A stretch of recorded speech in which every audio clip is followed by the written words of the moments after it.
Pay out set ചെയ്യണ നേരത്തെ തെറ്റിപ്പോയി ഒരുപാട് ആളുകളുണ്ട്. ഇൻഡിവിജ്വല് കൊടുക്കേണ്ട സ്ഥലത്ത് ബിസിനസ് കൊടുത്ത് നോൺ പ്രോഫിറ്റബിൾ കൊടുത്ത്, അതുപോലെ പേര് കൊടുക്കേണ്ട സ്ഥലത്ത് ഫേസ്ബുക്കിലെ പേര് കൊടുത്ത്, പാൻ കാർഡിലെ നമ്പർ പേര് വേറെ, ഫേസ്ബുക്ക് ബാങ്ക് അക്കൗണ്ടിലെ പേര് വേറെ, അങ്ങനെ വന്ന ഒരുപാട് ആളുകൾ. ഇങ്ങനെയുള്ള ആളുകൾക്കൊക്കെ വല്ലാത്ത ബുദ്ധിമുട്ടാണ്.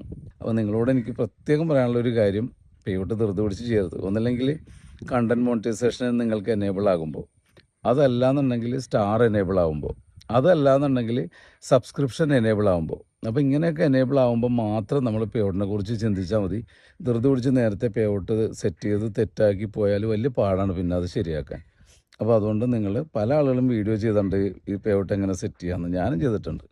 അപ്പോൾ ഈ വീഡിയോ ഒക്കെ നോക്കി സാവധാനം നിങ്ങൾ ആ പേ ഔട്ട് ഒന്ന് സെറ്റ് ചെയ്ത് വെച്ചാൽ മതി. ധൃതി പിടിക്കണ്ട.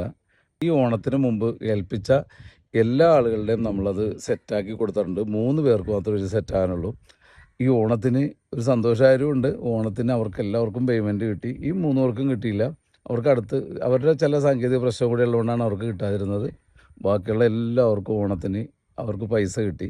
അപ്പോൾ ഈ പൈസ കിട്ടിയവരുടെ സന്തോഷമാണ് ഞാൻ ഇപ്പോൾ നിങ്ങളോട് അറിയിക്കണം കേട്ടോ. അപ്പോൾ ഒരിക്കൽ കൂടി ഓണാശംസകൾ.